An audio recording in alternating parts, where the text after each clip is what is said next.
Hello, friends. This is Darren Hayes of PigskinDispatch.com. Before we take you to your favorite Sports History Network show, just want to tell you a little bit about some merch that you can pick up that represents your favorite SHN podcast. So far, there's t-shirts, coffee mugs, and even books from some of the authors that do podcasts right here on SHN. Who could buy something better than that, than have the history right from the gentleman that you hear talking about it? But we also are adding things each and every day. And where's that store, may you ask? Well, it's at SportsHistoryNetwork.com. Up at the top, there is the SHN merch button. Click on that. It'll take you right to the store, and you can be representing your favorite podcast and show the world that, hey, on the swag that I'm using, it's the headquarters of sports yesteryear, Sports History Network, and my favorite podcaster, the Sports History Network store. Shop there today.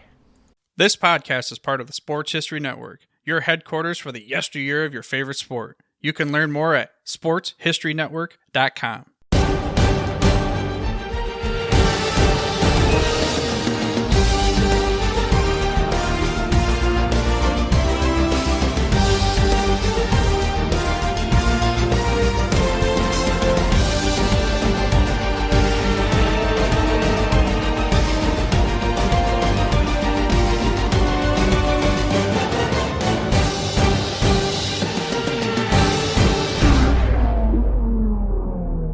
Hello, sports fans, and welcome back to this latest edition of the Historically Speaking Sports Podcast, where we discuss the best of sports from back in the day. I'm your host, Dana Augusta, and I'm grateful each and every one of you taking time out of your busy day to give us a listen. And just a reminder, not to forget to subscribe to this show wherever you hear us or whatever platform you may check us out on. Please don't forget to subscribe. On this week's show, we're going to be talking to the host of Marty's Illegal Stick, a hockey history podcast, Scott Kinville, as we discuss the great Gordie Howe and his time with the World Hockey Association's Houston Aeros. In the early 1970s, Howe, who was known universally as Mr. Hockey, was a member of 4 Stanley Cup winning teams in Detroit and had just retired after 26 seasons. He prolonged his career when he signed with the Houston Aeros of the newly formed World Hockey Association, which gave him the opportunity to play with his sons, Mark and Marty Howe, something that NBA star LeBron James said that he wants to do before his career ends. Also, we have the Home Field Apparel Top 5 historical events that took place between the dates of September 25th and October the 1st. It includes one of the great urban legends in baseball history, and Babe Ruth was in the middle of it. And also one of the greatest showdowns in the history of Olympic track, which became overshadowed with controversy, and one of the greatest final chapters of a boxing rivalry, which brought both fighters to the brink of death. And finally, in the last segment, we give a shot, we call our shout out. We'll send a shout out to a sports arena located on Long Island, which opened its doors 50 years ago this week. It became the home of one of the greatest dynasties in sports history, a small arena whose fans refer to as Fort Neverlose. So sit back and pump up the volume, because you're listening to the Historically Speaking Sports Podcast, a proud member of the Sports History Network. We here at the Sports History Network proudly partner with 26 podcasts, all revolving around the history of sports. But did you know that many of our hosts were sports history authors way before they started their shows? It's true. We've got Joe Ziemba, host of When Football Was Football, Joe Zagorski, host of Pro Football in the 1970s, Mark Morthier, host of Yesterday Sports, Tommy Phillips, host of Lombardi Memories, and Scott Adamson, co-host of From the 55-Yard Line. All these authors have many books for you to choose from. To check them out, go to our website at sportshistorynetwork.com/sportshistorybooks. Pick up your copy today. Soundtrack provided by Kevin MacLeod of filmmusic.io. And we are back, ladies and gentlemen, and you're listening to the Historically Speaking Sports Podcast. I'm yours truly, Dana Augusta, and tonight coming in, we have a very special guest coming in, and Sports Illustrated recently put out a cover of LeBron James, NBA superstar LeBron James, and he had made no secret that he wants to play long enough to have the opportunity to play with his sons, Bronny and Bryce James. Now, we've seen this act before. most recently in baseball, when you saw Ken Griffey and Ken Griffey Jr. play together with the Mariners in the early 90s. In fact, both of them hit back-to-back home runs against the Angels. I can't remember the year. I want to say it like 1991 or 1992, somewhere in that area. But also, this has also happened in the sport of hockey. And we had an iconic player, one of the most famous hockey players of all time, play long enough to play with his sons. And to talk about that is one of my, this guy is a true hockey historian, Mr. Scott Kinville. Scott, glad to have you on board, man. Thank you for joining us.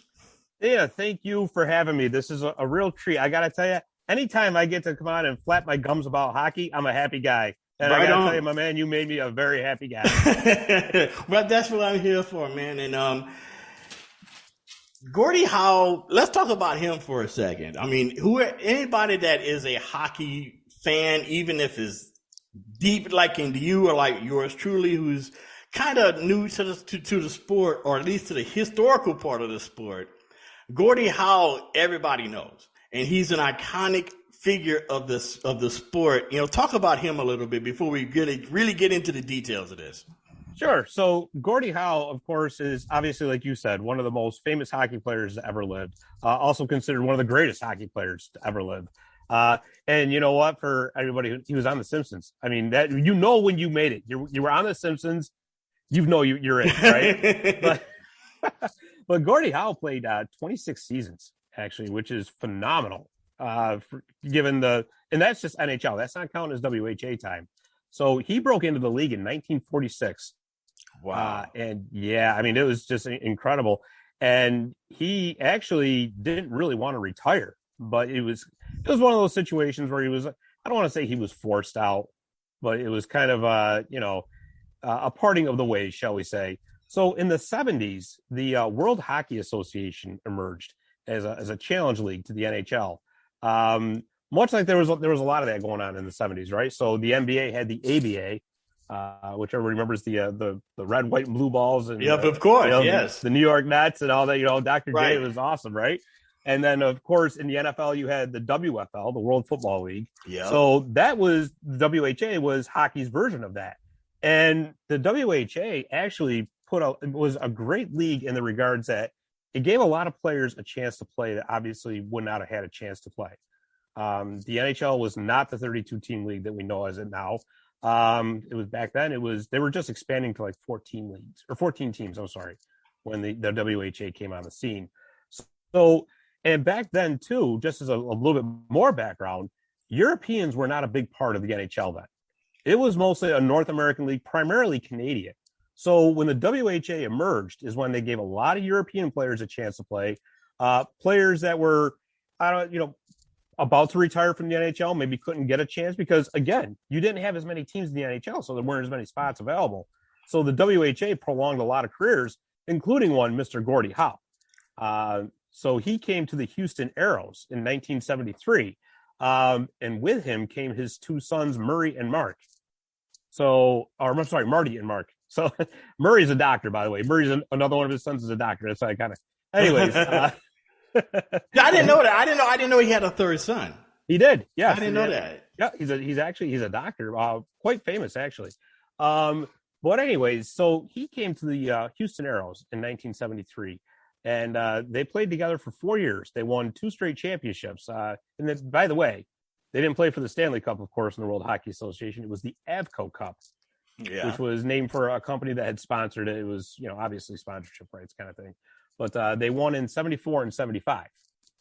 So they played together in Houston from 73 to 1977. And then they reunited in the New England Whalers, who became, of course, the Hartford Whalers. Go for Hartford Whalers, right. Right. Coolest logo. The one I've always said, they had the coolest logo, one of the coolest logos ever in sports. No doubt. One of the coolest logos ever with the whale tail and the W at the bottom, and it forms the H in between the two. Yeah. As a kid growing up in Louisiana like I did, we didn't get a lot of exposure to hockey, obviously. But I tell you what, when you saw the Hartford Whalers jersey, you knew that was like, oh, I like that. That's really cool, you know. And you said that the hockey didn't have a lot of European players, right. Which to me was like, that's kind of odd. But you know, but at the same time, it was mainly Canadian. It was mainly a Canadian/US, but more Canadians played in it than Americans. Far and away. Yep. And then up until 1967, they only had 6 teams in the league, which was the original 6. They did. And they doubled the size of the league. Correct. Okay, with 67, with teams like the Flyers and the California Seals, I remember. Yep. The Penguins, the LA Kings. Minnesota North Stars. Minnesota North Stars, another cool jersey. I was just going to say that. You read another cool jersey, by the way.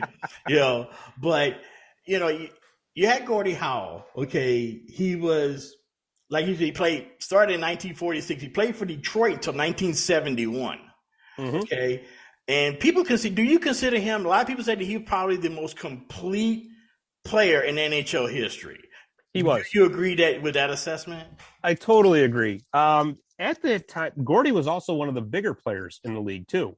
You got to remember, at this time when he was playing, athletes weren't as huge as they are now, right? Mm-hmm. Gordie was massive.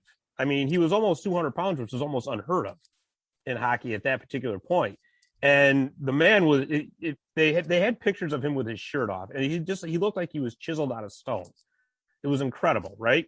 And this is back in an era where athletes weren't working out 365 days a year, right? Right. So once the off season hit, a lot of them were working part-time jobs because they wanted to supplement their income and all that. But Gordie was just, and let's just put it this way, he was an animal. I mean, he was huge. And you know what? He was one of those guys you did not mess with Gordie Howe because it was also a rougher game back then.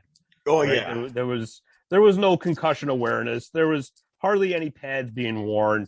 No helmets, by the way. No hockey helmets at all either. For the most part. And actually, and you know what? You want to hear an interesting story about Gordie as far as that goes. So in a playoff game in 1950 against the Toronto Maple Leafs, it was an accidental check. Ted Kennedy from the Maple Leafs checked him. He didn't mean to knock Gordie headfirst into the boards, but he did, right? Mm-hmm. Gordie gets stretchered off the ice. He's got a brain hemorrhage. Wow. Yeah, had to have his skull drained, basically, because they had to cut a hole through his skull, drain the blood out of his skull. Wow. Yeah, and guess what? Gordie came back by the end of the series. By the end of the series. Yeah. So yeah. Wow. How do you see? I mean, that's the thing. I mean, you got players from back then. I've heard stories, like NFL stories. Like, for example, you talk about how, Concrete Chuck Bednarik played for the Eagles, who was a linebacker / center, the last of the 60-minute men, they called him. Right. And in one game, I think it was against the Steelers or against the Giants or somebody, he tore his bicep. He tore his bicep lengthways. Okay. So both sides of the bicep was on each side of the bone. Okay. Yep. Just thinking about it gives me chills. Yeah, I know. So he goes to the sideline. He tells the equipment man, tape it right here, right in the middle. In the meantime, he pushes the two pieces of the muscle together where it's supposed to be, tapes it up, goes back in and finishes playing the game. See, that's just back then they just seemed to have been made differently. They were. They were. A guy getting checked into the boards, getting a brain hemorrhage, drains his skull, and then goes back out there and plays. That's next level. Well, you know what? That's just next level to me. See, with the athletes back then too, there was a lot of concern that somebody else was going to take their spot because there were so few spots available, right? Yeah. But back then, to them, I got to do everything I can to get back to this game, back to this team as soon as possible. Because if somebody takes my place, in hockey there was only 6 teams. So where are you going to go, right? No, nowhere. So even as talented as Gordie was, another thing about Gordie too, he was ambidextrous. So he had a straight blade stick because he could shoot both left-handed and right-handed. Right. Wow, that's cool. So yeah, it would be like a relief pitcher or any kind of pitcher in baseball being able to pitch with both hands. You know, or like a basketball player who could basically shoot either direction, you know, right-handed or left-handed, and be equal in either way, which is almost unfair, you know. And with him, he was already good. Yeah. But with him doing that just made it almost impossible. So exactly. So I mean, he played until 71, and just go over his career stats, which is astounding. Okay, first of all, he played 26 seasons just in the NHL, not with the WHA, and not, you know, that's just NHL, 26 years. That's impressive. You know, George Blanda played 26 years in the NFL. Nolan Ryan pitched in the majors for 26 years. So maybe Tom Brady's going to get there. I hope not, but maybe he will. Hey, I got him going in fantasy tonight, so I hope he does good tonight. That's because I really need that right now. I don't care if he wins. I just need him to do good in fantasy. Yeah, I hear you. When he retired with the Red Wings, he had 801 goals and 1,049 assists, which totaled up to 1,850 total points. All of those were records until some guy named Wayne Gretzky came along. Yep. 23-time All-Star. 23 times he was an All-Star. 6-time Art Ross Trophy. If you don't know what the Art Ross Trophy is, it was the points leader. Yep. Also, he was the Hart Trophy winner 6 times, which is the league's MVP, and 4-time Stanley Cup champion with the Red Wings. He played his entire NHL career in Detroit, and his total career spanning from the beginning, 1946, his career finally ended with, as you said, the Harvard Whalers in 1980. The dude played in 5 different decades. Absolutely. Absolutely. And it's incredible too, right? He was 51 when he finally hung him up. So 51 years old, playing hockey.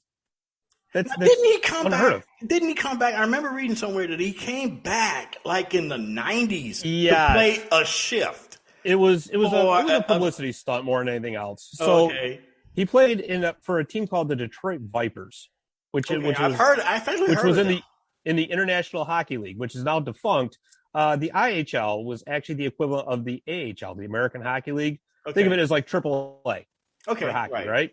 So he only played one shift. I mean, he was past 60 years old at that point. And I don't think anybody was still messing with him, to be perfectly honest with you. Mm-hmm. But yes, he did. He played one shift for the Detroit Vipers, and I want to say it was 1991 or 92. I got to look at it. I can't think of it off the top of my head, but you're right. It was in the 90s. And it's funny that you mentioned Wayne Gretzky, because Gretzky growing up idolized Gordie Howe. Really? Absolutely idolized. Wanted to be like Gordie, as did a lot of kids back then, right? Mm-hmm. The reason that he is wore number 99, he always wore number 9. Right. Only through his career. Gretzky did. Yeah. Right. In honor of Gordie Howe. When he got to the Sioux Greyhounds of the OHL, which is junior hockey, there was another guy that had 9 already, and he was like basically heartbroken over it.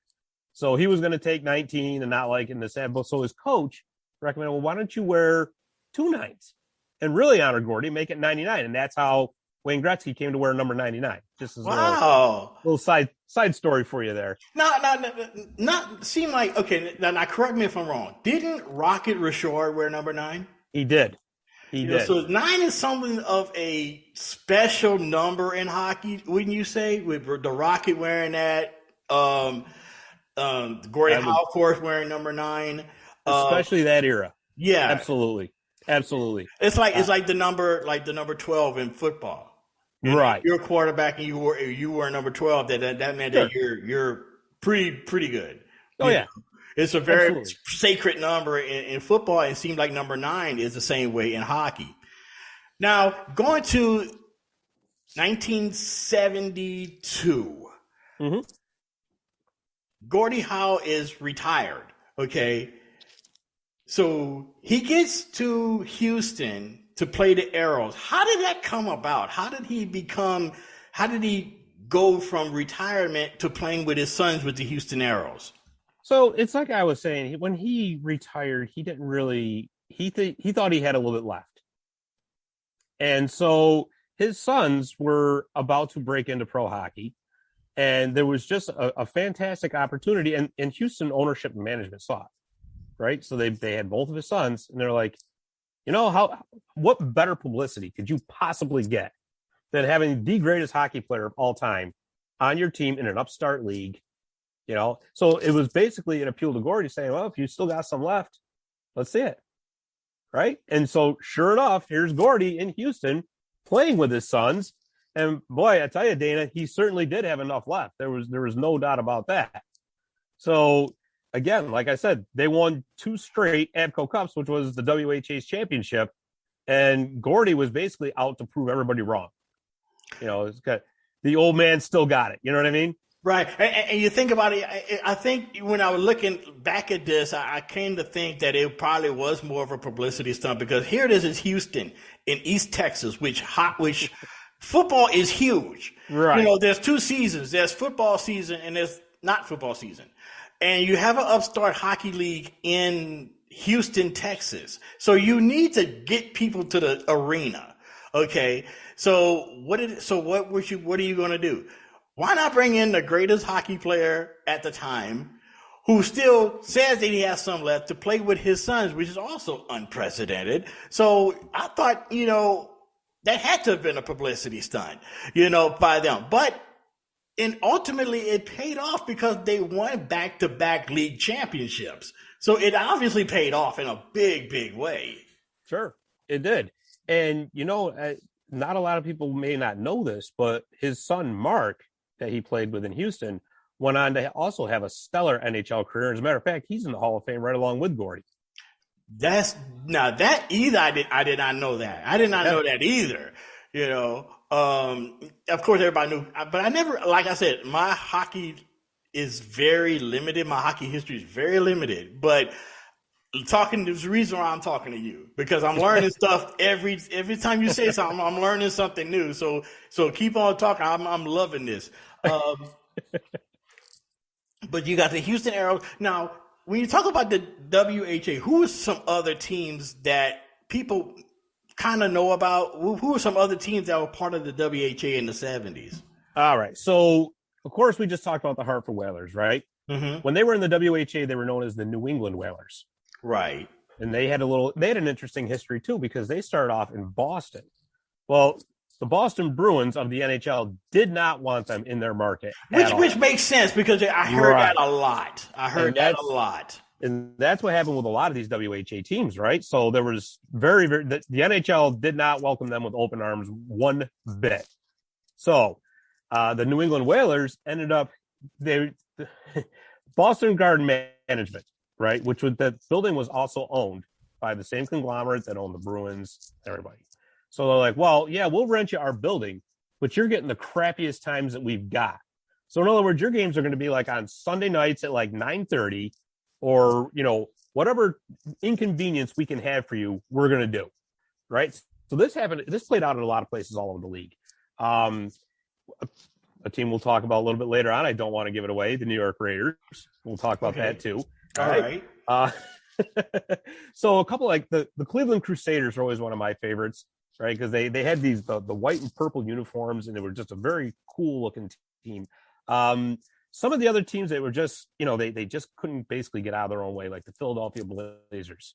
Right, they threw a ton of money at superstars like Bernie Parent and Derek Sanderson, and they couldn't draw anybody, because it was a horrible setup, and they ended up having to move after like 1 year, which is what happened to a lot of these WHA teams. But one of the most successful ones, and that also got absorbed into the NHL, was the Winnipeg Jets. Okay, now, yeah.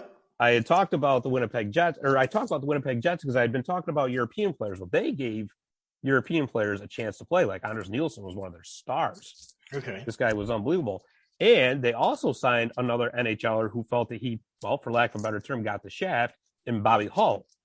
Okay, used to be with the Chicago Blackhawks. Right, the Golden Jet, right? Okay. So it was basically Hull wanted more money from the Blackhawks. At the time, the Blackhawks were notoriously cheap. And so they basically said to him, if you think you can get money in the WHA, go for it. Well, Winnipeg ownership said, well, we'll pay you $1 million. Don't know how we're going to get this money, but we're going to pay it to you. Right. And Bobby Hull was like, if you're willing to put your name on that contract saying you're going to pay me $1 million, all right, let's do this. So funny side story with that is the Jets owner basically had to go to the other owners in the WHA with his hat in his hand saying, I need help to pay this guy, but listen, it's going to be great for the league to have him here. So we got the Golden Jet. Help me pay him now, right? So that sounds a lot like the Buffalo Bills Oakland Raiders thing when the Oakland Raiders was cash strapped after their first year, and Ralph Wilson decided to give them a $400,000 loan, to keep them going. So that's what it sounds like. You said Bernie Perron.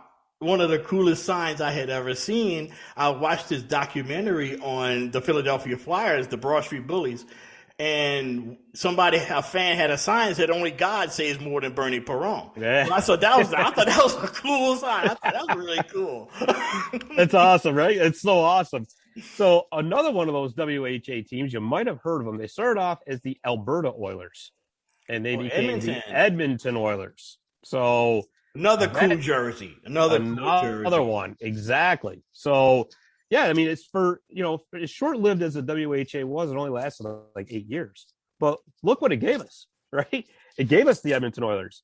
The Hartford Whalers are, they're not there anymore. They're now the Carolina Hurricanes. But it gave us the Winnipeg Jets.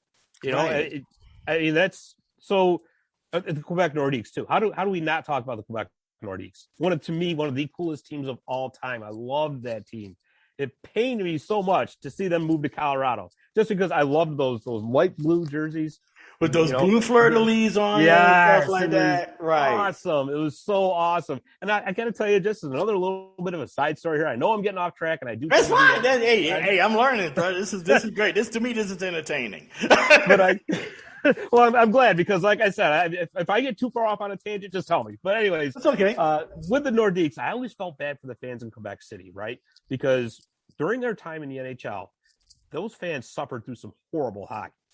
There were years that team could not get out of its own way. But all that losing created a lot of high-end draft picks. And those draft picks started developing the Joe Sakic's of the world, right? Right. So the Quebec Nordiques moved to Colorado after the 1995 season. Right. What happens the following year? They win the Stanley Cup. Yep. They win the Stanley. I remember, because that's like one of the first Stanley Cup. Now, again, I remind people, I'm from Louisiana. I'm a black dude. It wasn't high on the list as far as like watching television during the summertime. But in the early 90s, the first Stanley Cup hockey finals I remember watching, believe it or not, was in 94 with the Rangers and Vancouver Canucks. It was huge, because it was the first time the Rangers would win the Stanley Cup since 1940, and it was a big, big deal. And not to mention, it was an awesome series. It was 7. It went 7 games, if I remember correctly, but it was an awesome series. And, you had Stefan Matteau on that team. You had Mark Messier on the team. On the other side, you had Pavel Bure. That was some high-level elite hockey players at that time. And then the next year, you get this brand new team, the Colorado Avalanche. I'm like, okay, who are these guys with the blue and the A with the Avalanche and the hockey puck in the middle? I was like, bro, this is cool, and I started watching them and and all of that. But with the Howe brothers, Mark and Marty Howe, playing with their dad, how did they receive that overall in the beginning? So they learned a lot from them, right? Mark was actually quoted as saying that, you think you know your dad, play hockey with him, right? Because, really? Yeah, because sports are a different dynamic, right? So you have your family life at home, and you have this idealistic life, right? But when you're playing sports, there's certain words that come out of your mouth that maybe you're not going to say around the dinner table, right? Certain sides of your personality, say temper-wise, that you're not going to show at home, but you're going to show it out on the ice, right? So Mark said that. He goes, if you really want to get to know a parent, play hockey with them. But they truly loved being, because it's a once in a lifetime opportunity, obviously. I mean, who could ever say that they're going to be able to play professional hockey with their dad, right? Right. So they absolutely loved it. They really did. And never a bad word spoken about it from either one of them. Of course not. And it was for them. Their father might take him in back of the woods, and crash him up against the boards. Pretty much. And it's Gordie Howe. So, I mean, your dad is Gordie Howe, and I mean, he's not only one of the greatest players, but also one of the toughest players in NHL history. Why would you test that? Why would you want to say, "Nah, it was a horrible play"? No, are you kidding me? Dad, that pass was just a little off, but I'll let it go. It's okay, you know.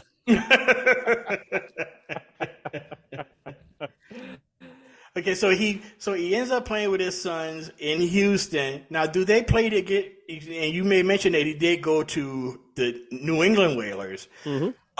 Did they follow him, or did they stay in Houston? I'm talking eventually. Eventually, okay. They did all end up together in Hartford when they became the NHL and went to the NHL. One season Gordie played in the NHL for Hartford. That was the 79-80 season. And Mark and Marty were there too. So they all played on the same line for the most part. And it was just like, it was a fairy tale ending, really.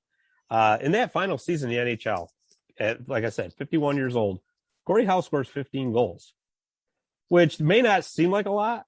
But he's 51. Exactly. So he's 51. I mean, I'm 48, and some days I'm like, oh, God, I gotta get out of bed. I mean, this guy's playing in the NHL still, right? Dude, I know you're saying, dude, I'm 49. I'm the same way, brother. I mean, come on. 51. I mean, he's 51 years old and still. First of all, I can't even play basketball. I used to play basketball all the time. I can't do that anymore. And my sons and my nephews will be outside playing ball and stuff like that. They ask me if I want to play. No, I don't know. I got to work tomorrow. But he's out there in the NHL playing at the highest elite competition, and he's 51 years old, and he's still able to score 15 goals. And scoring a goal in the NHL is not easy. No, you know what I mean? Not at all. It's not easy. Not at all. You know, and he did 15, and that just gives you another example of these dudes that played in this time period are just made differently, man. Exactly. And again, it was a different time and a different place, of course. And that is in no way, like a disparaging remark against athletes of today, because athletes today are just incredible. What they do year round to take care of themselves and to, put their best possible foot forward is just absolutely incredible. Again, different time, different place. We talked about it earlier, right? There was a lot of desperation in players back then.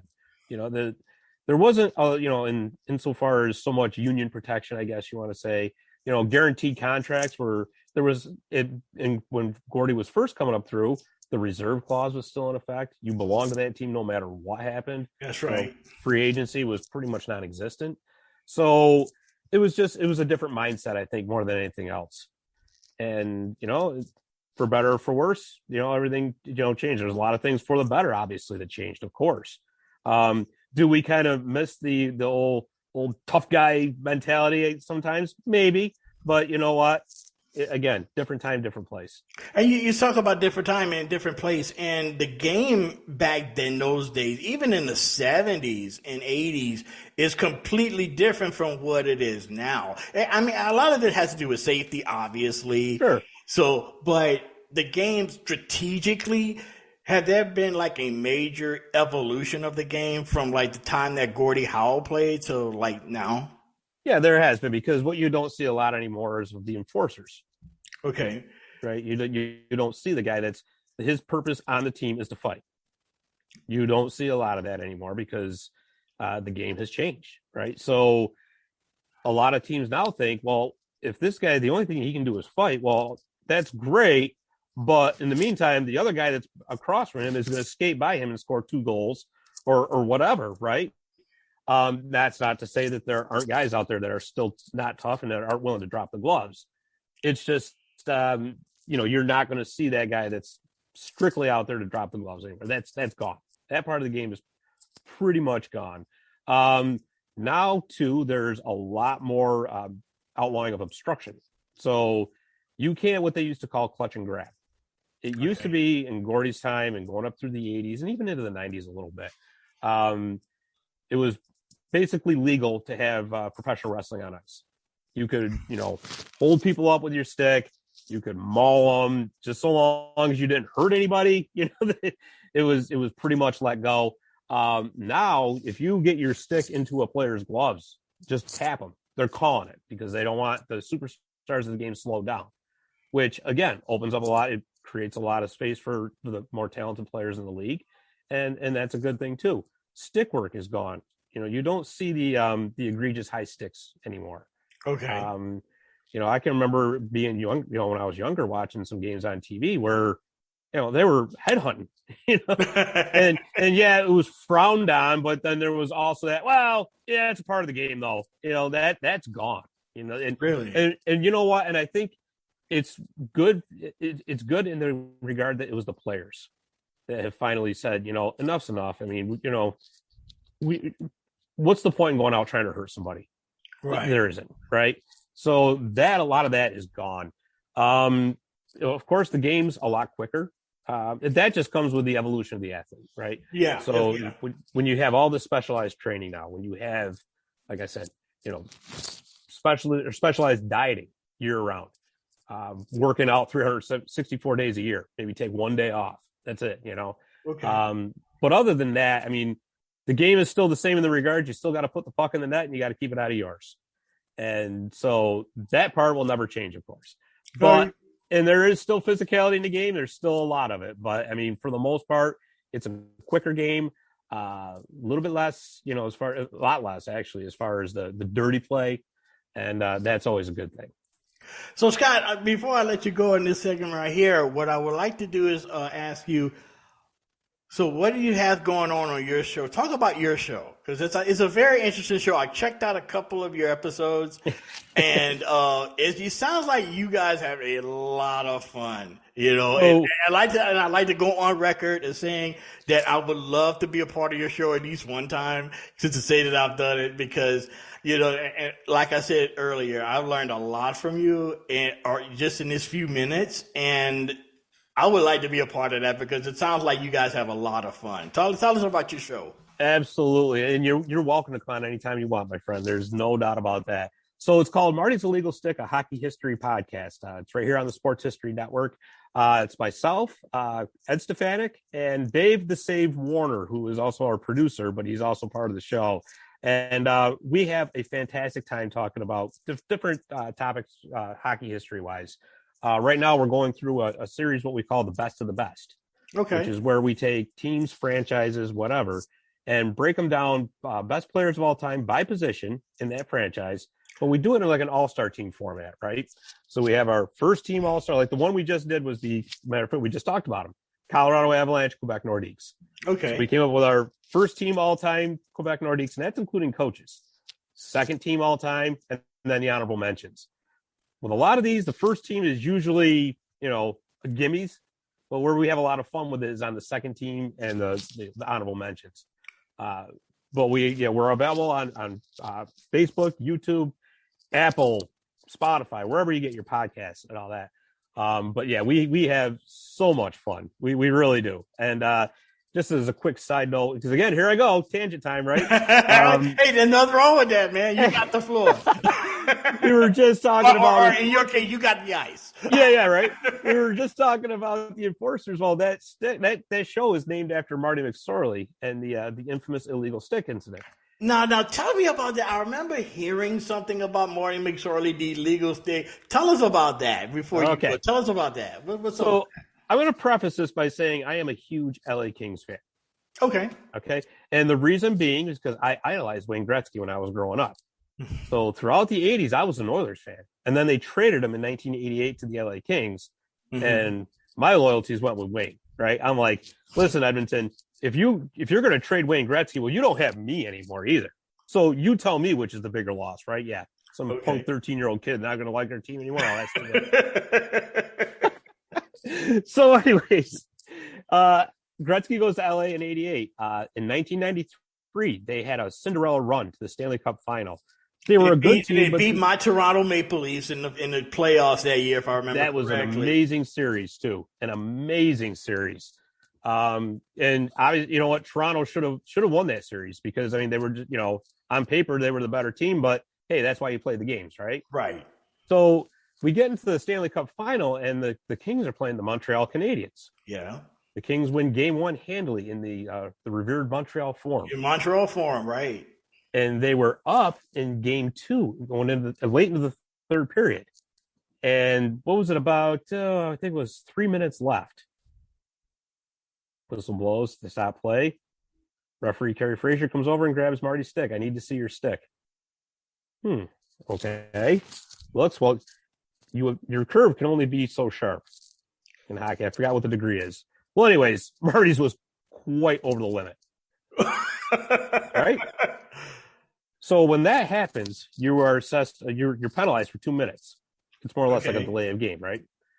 So sure enough, Montreal scores on the ensuing power play, ties the game. They win it in overtime. Series is now tied 1-1 instead of LA going back home up 2 games to none. 2 games to none. Montreal wins the next 3 games. Series is history.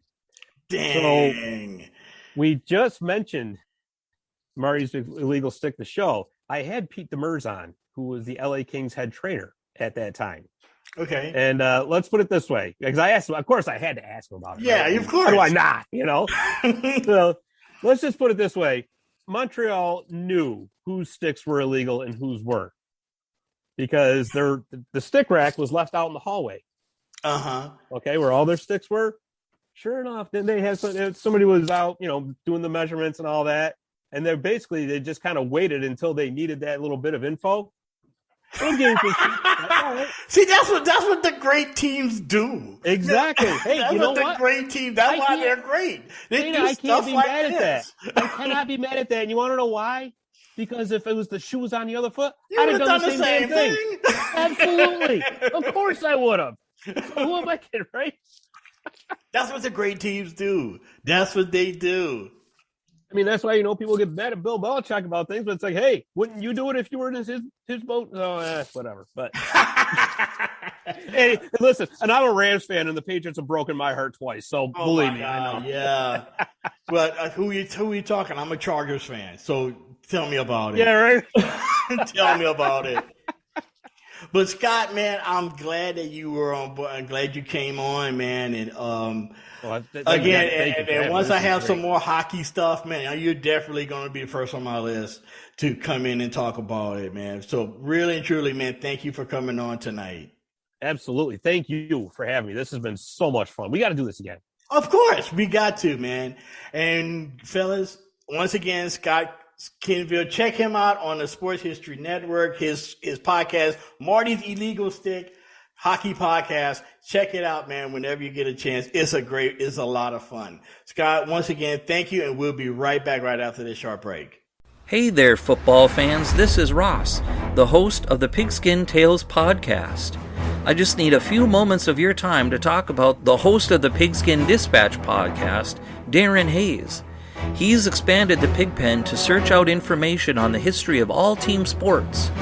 It's a quest to find out about the competitors, teams, and places chronicled throughout athletic history, through the uniforms and gear the participants used and wore. And he is taking you, the listener, with him on this educational journey to preserve sports history on the Sports Jersey Dispatch, found here on the Sports History Network. His newest podcast, called Jersey Dispatch, is all based on the jerseys that all the greats used to wear. You can find Darren Hayes and the Pigskin Dispatch podcast, as well as Jersey Dispatch, on your favorite podcast provider multiple times each week. So remember that, Darren Hayes, the host of the Pigskin Dispatch and Jersey Dispatch podcasts. It's found right here on the Sports History Network. Soundtrack provided by Alexander Nakarada from filmmusic.io. Hello once again, and welcome back to the Historically Speaking Sports Podcast, where we focus on the best of sports from back in the day. Just to remind everyone out there, you can follow us on Twitter at HistoricallySP2 to get your daily dose of sports history. And in addition to that, you could also drop us a line or two at historically.speaking.sports@gmail.com. And right now it's time for the Home Field Apparel Top 5. Home Field Apparel is the sponsor of our weekly Top 5, where we count down the 5 biggest historic moments in the world of sports history that are celebrating anniversaries, and is being brought to you by Home Field Apparel. Now, the college football season is in full swing, and the best way to show off your school spirit when you attend your team's games is to wear a shirt or hoodie from Home Field Apparel. They have a wide range of styles for your favorite team with what I call old school logos to not only make you stand out in the crowd, but also show that you are a true fan. They have shirts that represent close to 200 schools and adding more schools and more styles every day. On the website, you can hit the rewards button located at the bottom of the screen to get 20% off your next purchase if you refer a friend to a site. So give Home Field Apparel a try for your next tailgate. That's Home Field Apparel, where they study your school's history, traditions, and legacies to create thoughtful premium apparel, a must-have for your next tailgate. So once again, Home Field Apparel, where they are fond of saying, wear one for the team. And now, on to our countdown. And this week's countdown deals with the historical moments that celebrated anniversaries this week, which includes Babe Ruth's called shot, as well as one of the greatest boxing matches of all time, and a baseball legend gets his 3,000th hit, and little did anyone know, his final hit. So without further delay, here's the top 5 events in sports history that took place between the dates of September the 27th through October the 1st. Number 5. Babe Ruth calls his shot against the Cubs in the World Series. On October 1st, 1932, the New York Yankees were taking on the Chicago Cubs in Game 3 of the World Series at Wrigley. With the score tied 4-4 in the 5th, and the Cubs players talking smack to Babe Ruth after he misplayed his single in the outfield in the previous inning, he wanted to get back at the Chicago players and fans that were jeering him while at bat. Then came the most disputed moment in baseball history.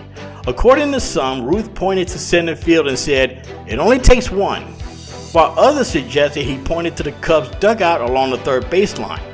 Either way, on the very next Charlie Root pitch, Ruth slammed a 490-foot home run, which landed, according to legend, about the same place where he allegedly pointed to center field. It was the deepest home run ever hit at Wrigley Field up to that point. But the question still remained: did Ruth call his shot? We may never know the answer, but it goes down as one of the best stories and most controversial legends in the history of the national pastime. Number 4. Willie Mays makes the over-the-shoulder catch in the 1954 World Series. It was one of the iconic images of baseball in the 1950s. It was Game 1 of the 1954 World Series between the Cleveland Indians and the New York Giants at the famed Polo Grounds. On September 29, 1954, with score tied in the 2-2 in the bottom of the 8th, Indians batter Vic Wertz was at the plate. Giants reliever Don Little was on the mound, and Willie Mays was patrolling center field. With runners on first and second, Wertz connected on a deep fly ball at the deepest part of the Polo Grounds' massive center field. Mays, who was playing shallow, sprinted to the ball and made the iconic catch on the warning track, and immediately spun around to throw the ball to second. Both runners who ran on contact, realizing that the ball was actually caught, had to scramble back to first and second respectfully. The Giants eventually won the game in extra innings 5-2, and later on beating the Indians in the series.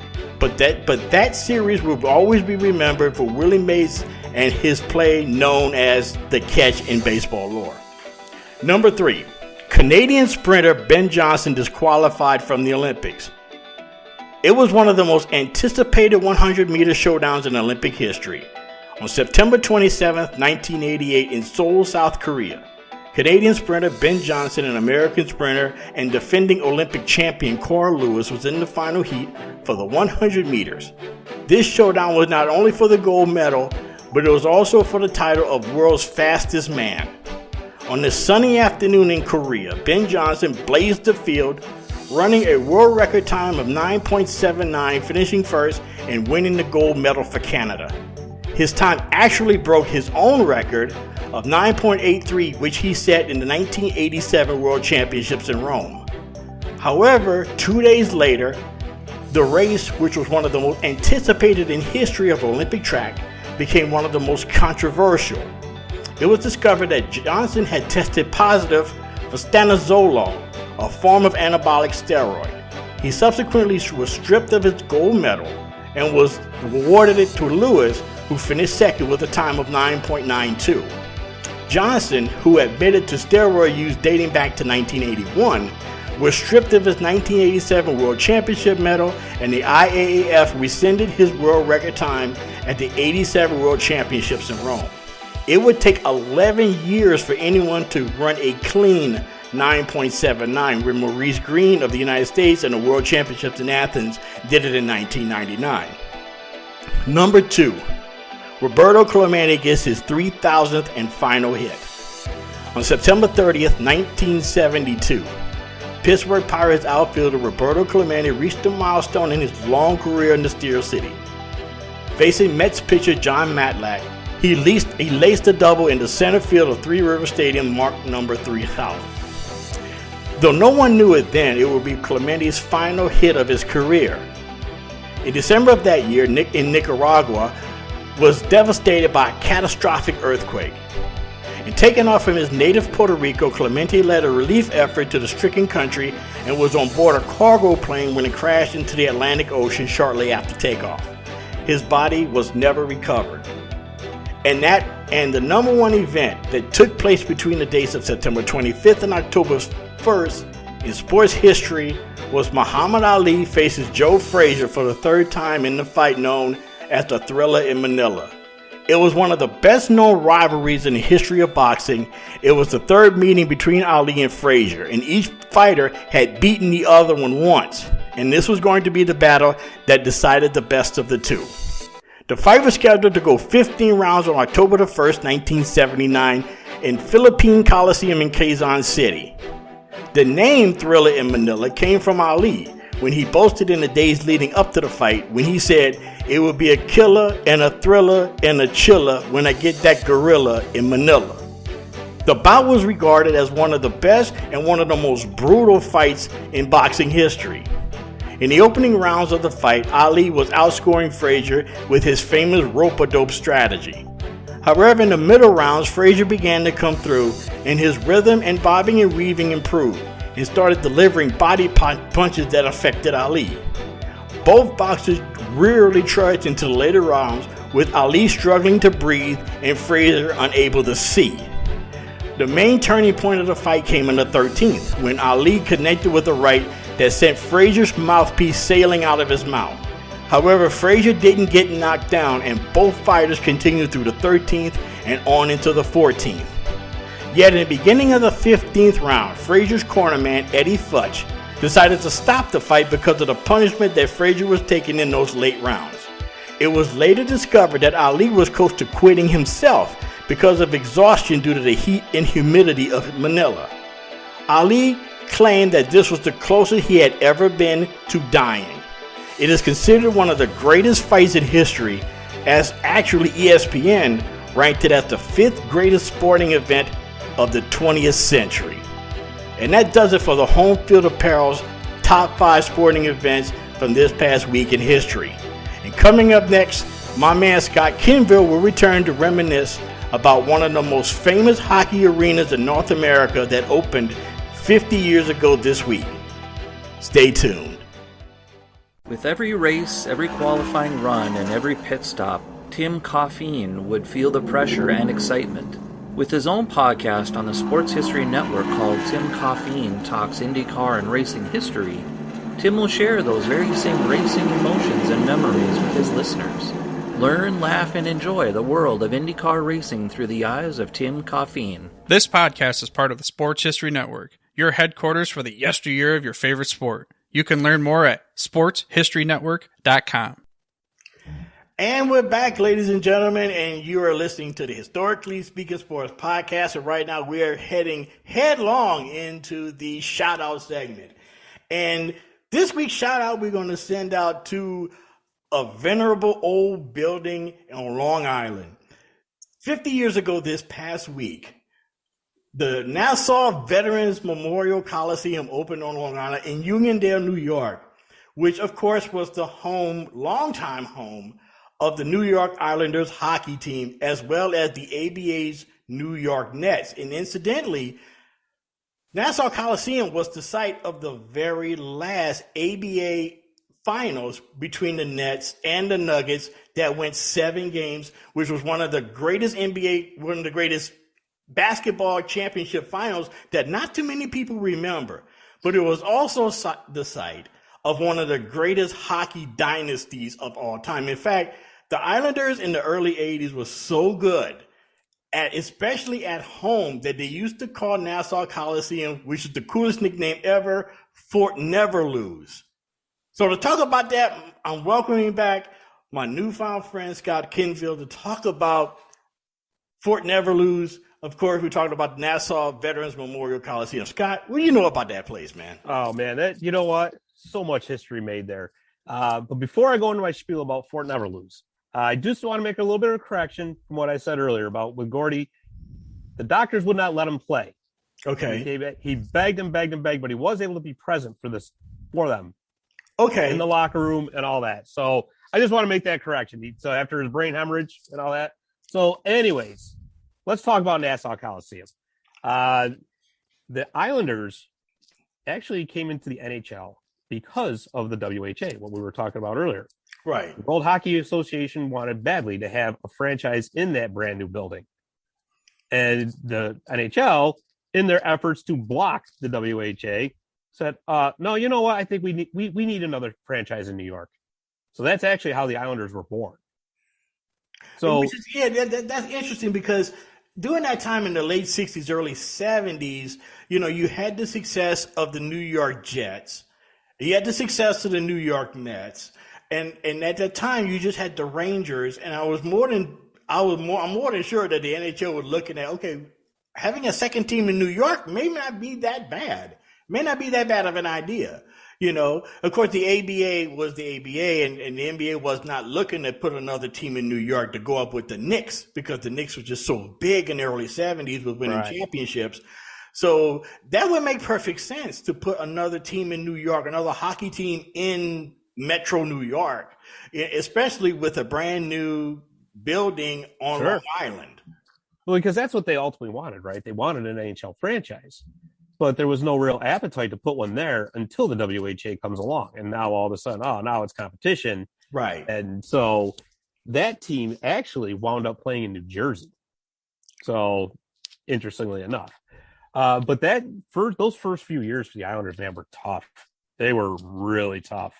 A losing franchise off the hop, as were most teams back and most expansion franchises, right? Yeah. It's funny because, in modern days, we think of the Vegas Golden Knights and the success they had. And like, that must be what it was like all the time, right? Well, no, far from it. Oh, no. I mean, that's an anomaly. The Golden Knights are an anomaly, because, your first season in the league and you go to the finals, the Stanley Cup Finals, that's unheard of. Right. The only other team that ever came close to anything like that was the Milwaukee Bucks. And it took them 3 years to go to win the NBA championship in 71. But of course, when you have Oscar Robertson and Kareem on the same team, then your chances are pretty good. How do you lose? But no, right off the bat, like I said, they were a losing franchise. And, the Rangers were like the rich metropolitan downtown Broadway Rangers, kind of thumbed their nose at the Islanders, right? The Islanders were kind of like the poor cousin out in the sticks. We don't, we're just going to beat them every single time. Well, slowly but surely, once again, all that losing led to all these high draft picks, right? So now all of a sudden, you're bringing in the Denny Potvins of the world. You're bringing in the Mike Bossies. You're bringing in the Brian Trottiers. You're bringing in the Clark Gillies of the world, Bobby Nystrom. All these guys started gelling together under Al Arbor, who was in my opinion, one of the best coaches in NHL history. Wasn't a guy that was going to get all animated on the bench, start screaming and hollering, but boy, the man knew how to put together a game plan. And kudos to Bill Torrey for putting that team together, because he was the general manager at the time. They called him the architect after a while. He was the architect, right? And back then, a lot of expansion teams had this habit of trading away their high round draft picks because they wanted to get established players. So the teams like Montreal would fleece these teams constantly. Because they're like, well, here, we got this guy that's sort of on the end of his career, but he's going to bring some star power to you. Give us your first round pick. That's how they end up getting Guy Lafleur, right? Oh, wow. Okay. Yeah. So anyways, Montreal tried to do the same thing with Bill Torrey, right? They wanted Denny Potvin in the worst way. He would not budge. No, he's my guy. I'm taking him. That's it. Kudos to him, because look at all this talent he put together that wound up winning 4 straight Stanley Cups. Dana, they won 19 straight playoff series. 19 straight. That's unbelievable. Amazing. It's unbelievable. I mean, you put that in. Can you imagine somebody like the Golden State Warriors or any team that play in a 7-game series to win that many consecutive series? That's almost like UCLA in basketball. UCLA's, one of the greatest streaks ever is UCLA's basketball during their dynasty in the 60s and 70s, won 38 consecutive games in the tournament. Right. Exactly. It's on that level. Right. It's almost like somebody's just making it up. Right. They really couldn't happen, could it? Well, yeah, it did. And I say 19 because they won obviously the 4 straight Stanley Cups, which was 4 series per year. But they also made it to the Stanley Cup Final in '84. In '84, when they lost to Edmonton, to your boy. Right. Exactly. Right. But Gretzky was the one who credited the Islanders with them winning with the Oilers winning the Stanley Cup, because in '83, the last year that the Islanders won the Cup, they played the Oilers. Okay. In that series. Okay. And the Oilers were the high flying, brand new young thing. That's kind of deal, right? They were supposed to beat the Islanders. Well, the Islanders, venerable veterans that they were, pretty much mopped the floor with the Oilers. Wow. Right? And the game they won the Stanley Cup at the old Coliseum. You had to walk by. If you're a visiting team, you had to walk by the home locker room to get to yours. Oh. And Gretzky himself said it. He goes, "Oh man, we dreaded that walk because they're going to be in there celebrating with the Stanley Cup, hooting and hollering and partying." They walked by the Islanders' dressing room, and they kind of looked in. Not a one of them was really, carrying on and celebrating. They all had ice packs all over their bodies, just laying there dead, exhausted. And Gretzky himself said it was at that moment that we knew what it took to win a Stanley Cup. He goes, "Those guys were dead. They had left everything on the ice. They wouldn't even have enough energy to celebrate." He goes, and that's when we knew. That's when we knew we had to take it to the next level. It wasn't just about the high-flying offense and all that. It was about laying your body on the line every single shift, doing whatever it took to win the Cup. And then the following year in '84, they did finally dethrone the Islanders. But it was because of what they saw in the Islanders' victory, or lack of what they saw, right, that led to that first Cup for the Oilers. So kind of an interesting turnaround there. You talk about how Nassau Coliseum was built with the you have to walk past the visitors have to walk past the home locker room to get to theirs. What are some other characteristics about that place that you mostly remember from there? So I've actually been to Nassau Coliseum. I know I didn't go there for a hockey game, interestingly enough. I went down there for a Bruce Springsteen concert. Okay. Which was pretty cool. It was really cool. And it was towards the end, right? Before it was renovated to what it is now. And any Islanders fan will tell you that, especially into the last few years of the Coliseum, it was a dump, but it was our dump. Right? So I remember at that concert, the ceilings were leaking. There was leaks in this. I'm like, wow, but it was still cool because you walk out, you get to your seats.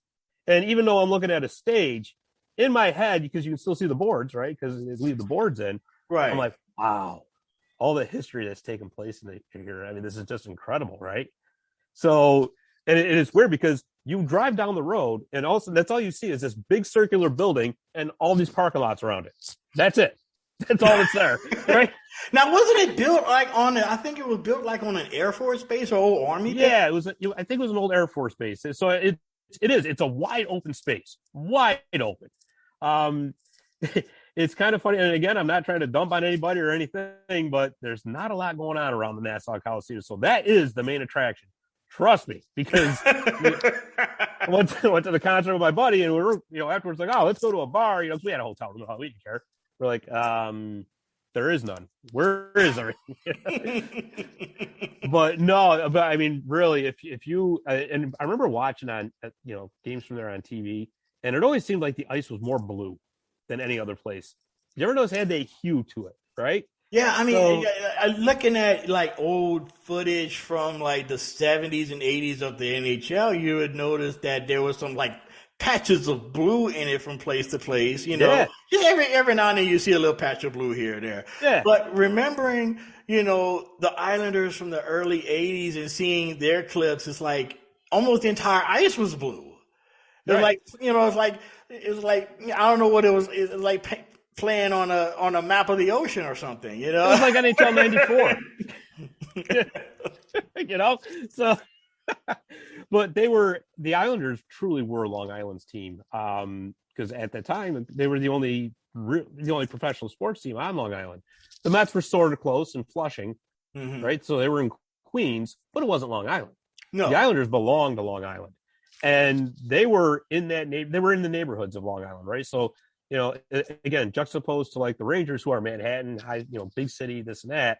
The Islanders are small town. So the Islanders was more blue collar, more gritty, small town, old school Canadian small town hockey, but it was in upstate Long Island, which is more, when you think of Long Island of New York, you know, you think of, you know, lunch pail kind of guy, right? Go to the corner bar on Saturday nights and just hang out and, you know, have the hardcore, you know, blue collar job around town. And that seemed like what the Islanders were in the 80s. And you illustrate about how they looked after the 83 finals against Edmonton, when they would just look so banged up because they put their heart and soul into it. And you, with those guys that you talk about, you know, they, from what I remember reading about them and watching, you know, clips of them, they put their heart and soul and their bodies on the line every single game. And then in their success that they've had speaks to that.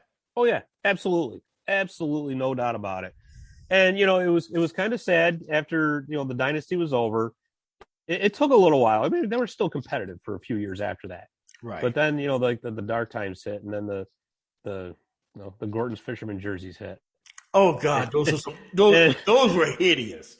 You know, that's a typical '90s rebranded. You know, I remember those. I'm like, no, why? Yeah, what are you doing? The classic New York Islander with the NY and the Y is the hockey stick, and they got the map of Long Island on it. That's another iconic jersey. You know, that's another jersey that's just iconic. That they want to go with somebody that literally selling fish sticks. You know, that's just crazy. If you want to do that for like a one-off jersey one night, then fine. It's like a goof maybe, but don't do that to us. Come on, you know.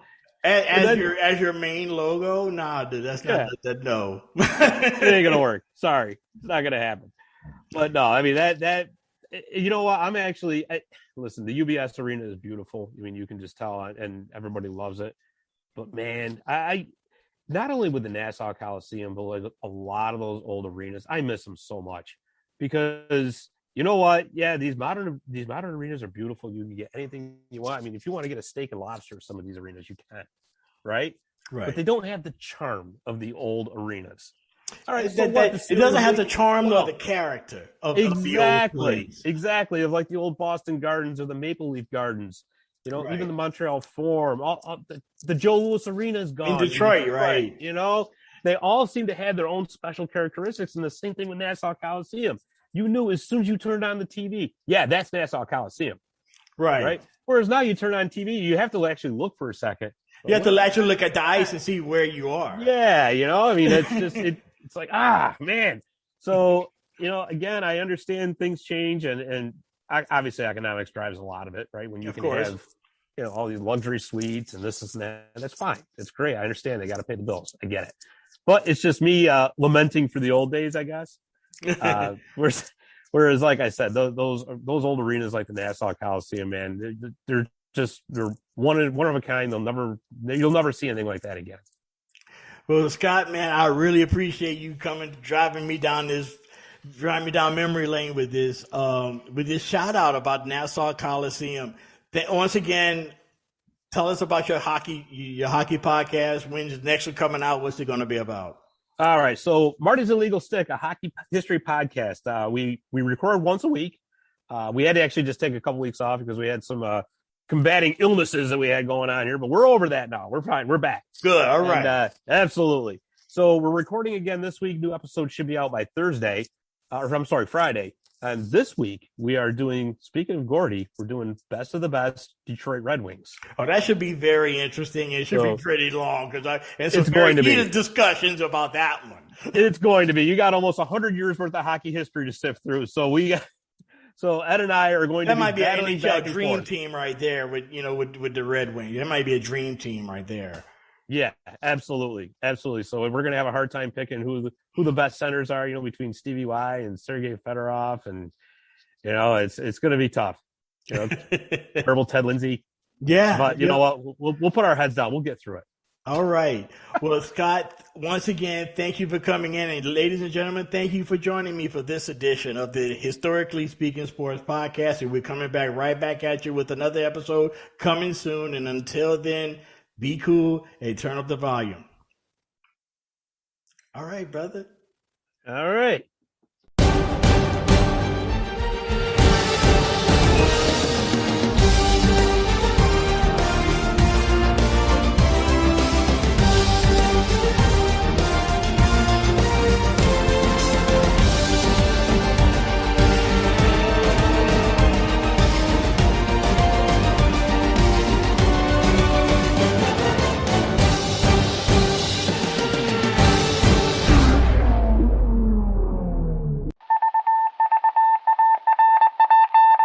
Just another ordinary day in the offices of the Pittsburgh Guardian newspaper circa 1924. But for Marla Delft, assistant editor, everything was about to change. For she was about to discover the awesome attractiveness of Row 1 brand retro sports paraphernalia items thanks to Orville Mulligan, sports writer. And there it is. Wow, Orville, that's really the bee's knees. Isn't it just? A poster-sized replica of the actual 1909 World Series program cover. I can see that. But where did you get it? And where'd you get it framed? I ordered it from the Row 1 website, where over 6,000 items of sports memorabilia from the 1880s to the 1990s are available for reproduction, in multiple sizes and in several different materials, with over a dozen styles of frame to choose from for prints like this.